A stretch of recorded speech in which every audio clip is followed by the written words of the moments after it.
Hello, welcome back to the basement. On this episode, we're going to take this cheap bass and we're going to make it glow in the dark. Well, at least the side dots anyway.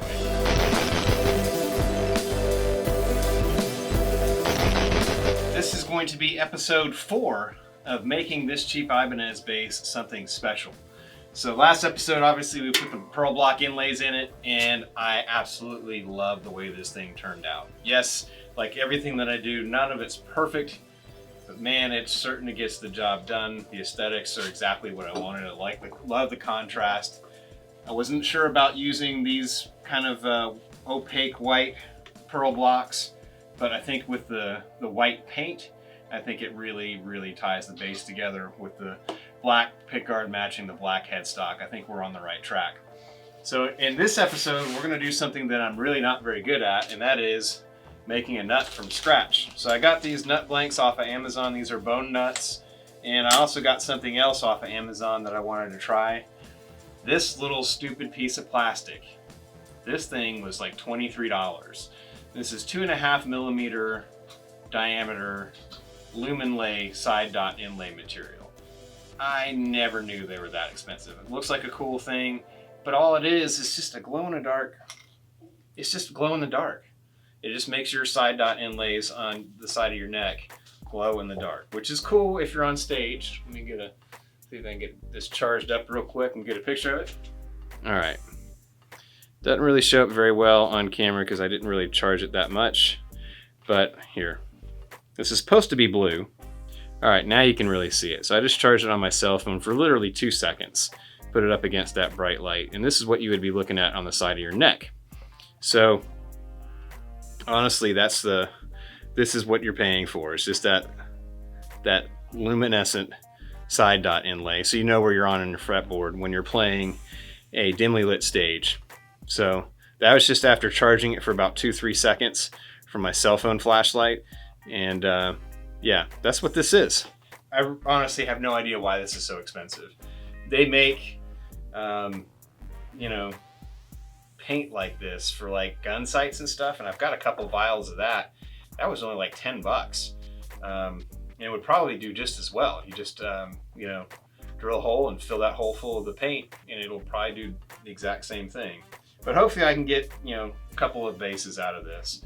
So I'm going to try that. I've got a challenge with this bass in regard to that, particularly in the upper register. You can really see it on the 12th fret marker here. So right here on the 12th fret, you can see that these side dots, I can actually see them from the front of the fretboard. So there's a couple like that as it gets closer to the heel of the fretboard, the higher up the register it gets. The less material I'm working with between the top of the fretboard and where these dot inlays are. Obviously, I'd have to drill the old ones out, probably just 2 millimeters deep. Again, I want to get as much mileage as I can out of this. If I use about 2 millimeters per inlay, or yeah, even a millimeter if I can cut it that thin, that would be absolutely fine. So this is not a needed upgrade. It's just one of those cool feature sets that you can do relatively cheaply, although this is 23 bucks, relatively easily too. So I'm going to try and do that, but I think the most improvement I can make from this thing sound-wise is probably by shaping this nut. So let's get after it. I need to practice. So first thing I'm going to do is I'm going to cut this pencil in half long ways. This is a carpenter's pencil, and it was one of the things I noticed with my last homemade nut was I didn't have a real good way to trace onto the nut where the height of the string should be. And every video I've watched has a pencil cut in half vertically. So this is as good a time as ever to try to test out the new bandsaw and the fence that I made by hand.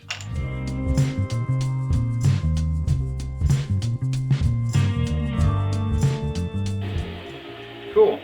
I got 2 half pencils that I can make marks on nuts to mark off the string height. That went really well. I'm really actually very impressed with that. Cool.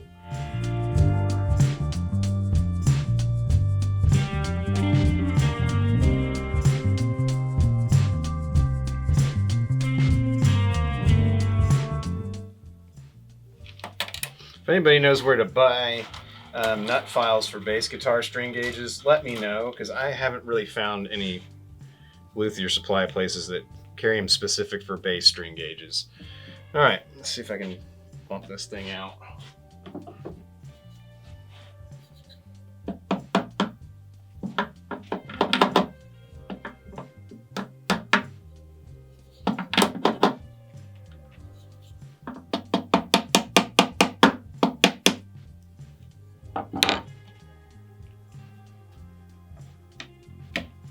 There we go. It's a nice tight fit. So you can see this has a straight bottom, which Fender nuts don't. They have a radiused route which matches the curvature of the fretboard. So this is what we got to make out of this. This is about twice the thickness of what we need. Now I could route out this channel, and I've actually thought about that, because I could do it just going back toward the headstock, and that would certainly make my life a lot easier, but then I'd be stuck with this nut and I wouldn't be able to go back to this if I needed to. So rather than, and you know, thicker nut, there is merit to having a nut with a little bit more mass. But again, this thing's already a little neck heavy. I don't think a half a nut width is going to make a big difference, but I'm just going to try and make this exactly out of this bone material. So I'm going to get the guitar off of the table or off the bench, and we'll get started.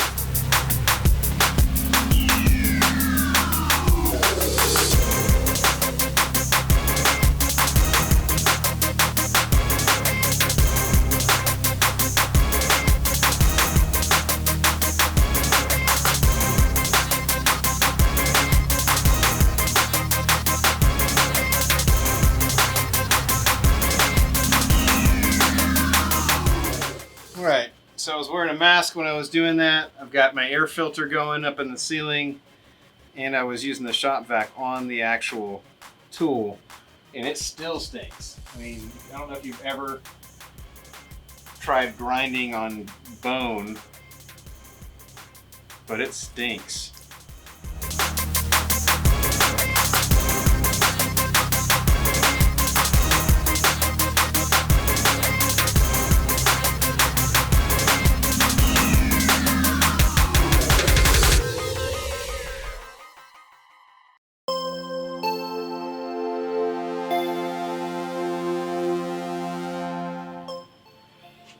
That's better than the other side. So now let's see where that two-sided pencil comes in.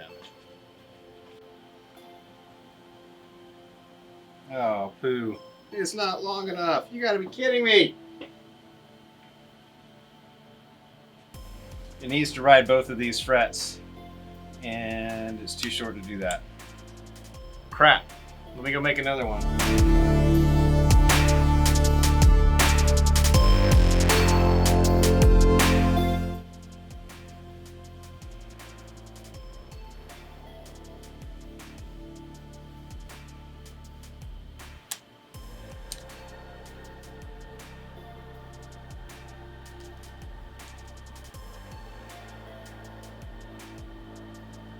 Okay, so all that tells me is how deep to file the nut slots. That's it. So now I've got to essentially start shaping this. That, quite frankly, should be a lot easier.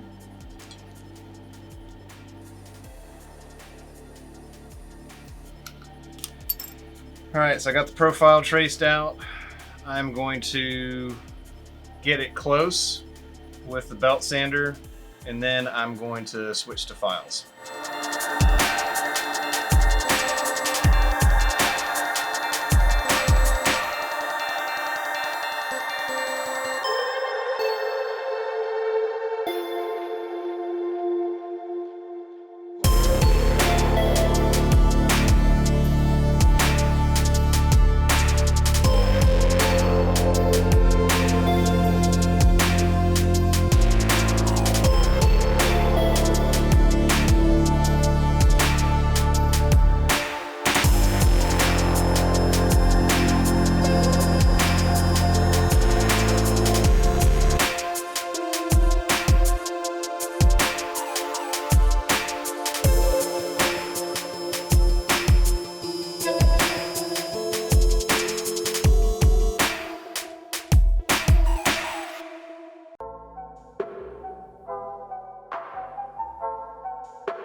All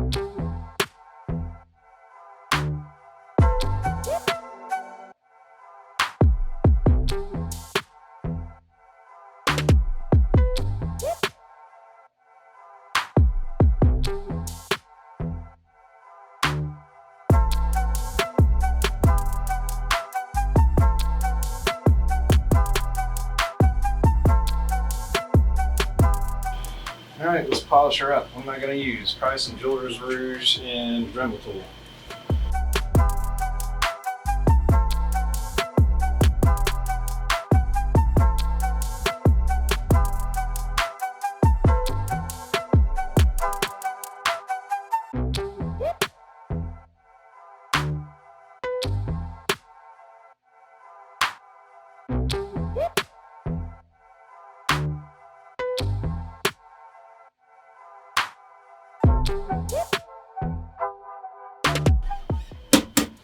All right, I'm gonna have to go and look up some actual setups for bass guitars for fret height, and then use my feeler gauges. I want to make sure I got the setup right. All right, so it is the next evening, and I'm about to wrap up at least the cosmetic portions of the bass. So the nut, honestly, I played it last night after I finished making it, and I haven't made any adjustments to it since. Again, this is only the second nut I've ever done. This is the first one using the half pencil trick as the marking mechanism for setting the string height on the nut slots. And of course, then I kind of back angled it toward, give it a little bit of break angle heading toward the tuning pegs, which I knew to do just from watching other people do them. I'm actually pretty happy with it. I think the only thing I could probably do to improve upon this, obviously aside from getting legit bass string gauge nut files, is to maybe clean up some of the file marks with some smoother grit sandpaper. But other than that, I'm really happy with how the nuts turned out. So now I'm going to do the last step of this bass build, at least the cosmetics, before I start switching over to the electronics, and that is to do the Luminlay side dot inlays. So I've got it clamped up in my vise, my bench vise right here, because I'm going to try and do it without taking the neck off. I don't feel the need to do that. I could, and it's probably the right way to do it. But I'm just going to be drilling like 1.5 to 2 millimeter holes. This is a slightly larger diameter inlay than what's in here right now. So I'm just gonna do this by hand rather than try and do it with a drill press, because obviously the neck is tapered, so it's not gonna be the same height. I don't have to keep adjusting it. So I'm just gonna put a little bit of masking tape on this drill bit, and I'm gonna do it by hand. Okay, let's see how well I can do. There's no going back once I drill this first hole. You know what I do need to do is to put a little center mark of where I want to put these for the drill bit to ride in. So let me see what I've got that I can do that with. I'll have a brattle, which would be perfect, but this should work too.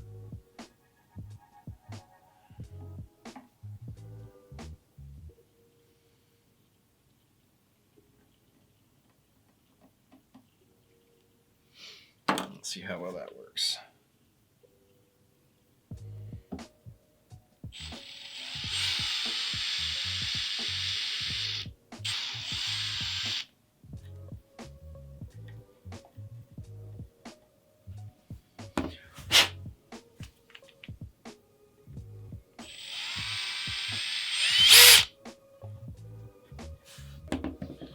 So what I have found that works for cutting these, and I've cut 2 of these off camera, is just some dikes like this to cut it off of the stick.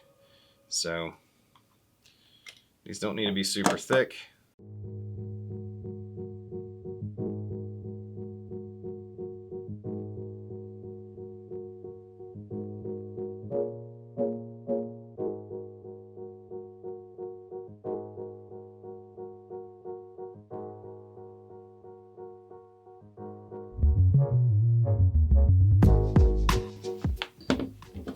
Alright, here's the 2 that I was most worried about on the 12th fret.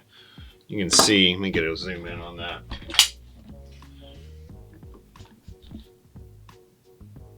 You can see those aren't straight. And they go right up to the edge. So I'm just going to aim for center and do the best I can.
This is probably hard to see in the dark,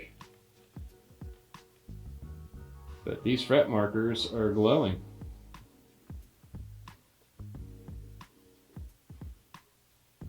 So, pretty happy.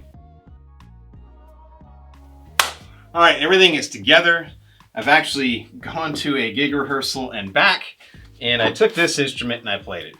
Like literally right after I put it back together, I just went and took it to a rehearsal and it played fine. I mean, there was no issues with tuning. It was super stable. It was intonated. I've got two strings that are dead nuts on with no saddle adjustment, one sharp, one flat that I can easily fix with maybe 1/4 to 1/8 of a turn.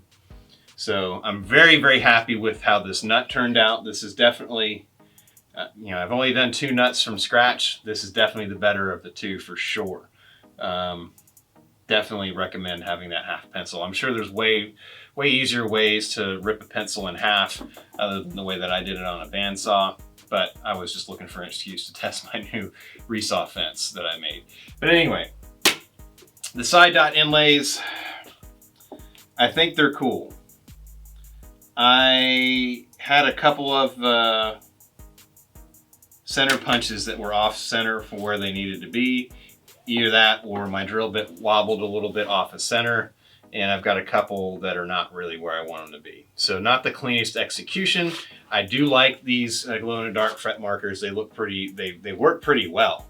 So I do have a couple that are not quite centered perfectly. I definitely had a drill bit wander on the 12th fret. You can see that first dot. That's really kind of crappy. Those other 3 aren't terrible. That one bugs the crap out of me looking at it. As do these 2. They could be better. But ultimately, it's not terrible. I'm the only one going to see this. Unless I sell it, then somebody else will. But ultimately, I think it was a good experiment. I think I just have to have a brad point drill bit for that particular diameter. So I didn't have one that fit that perfectly. The closest one I had was just a standard drill bit. I figured it was brand spanking new, so it should be fine, but it wandered a little bit. So kind of is what it is. So at any rate, I did try playing this in the dark, and I was actually pretty impressed. I turned on my pedal board and my amp, and I'll show you a picture right now. This is what I was seeing, and it came out really, really good, very, very apparent on the iPhone camera versus my DSLR that I normally film with. But ultimately, I'm super happy with this bass. It not only plays really, really well, it looks great now. I love the matching pick guard to the headstock. Again, I'm a sucker for block inlays. These are my thing. Like this is like definitely a look that I would like. If I were to build a signature version of this bass, this would be it. I think we finished this neck off properly. I definitely am super happy with the way these block inlays turned out. Again, there's a little bit of a learning curve with the Luminlay side dots. I think I definitely learned some lessons there. Get a brad point drill bit and make sure it doesn't wander. Brad points would be much, much better than traditional drill bit for an application like this. So lesson learned. Fortunately, this is not an expensive bass to learn that lesson on. At the end of the day, this thing still performs fine. It's just a little bit annoying to look at a couple of those inlays, those side dot inlays. But anyway, I think this neck is just about perfect. The only thing I would do to it probably still is maybe slim the neck profile down a little bit. I'm just gonna play this thing for a while before I start removing wood from the back of the neck. I prefer a thinner D-shaped neck as opposed to this baseball bat type of C-shaped neck. This feels chunkier than even my 73 P bass, but it's still a P bass neck profile if you ask me. So next episode, I'm going to dig into the electronics cavity one more time. I think I'm going to switch this active preamp out for a passive setup and leave the pickups alone and see what that does. So if you want to see what that sounds like, hear what that sounds like, join me on the next episode down here in the basement.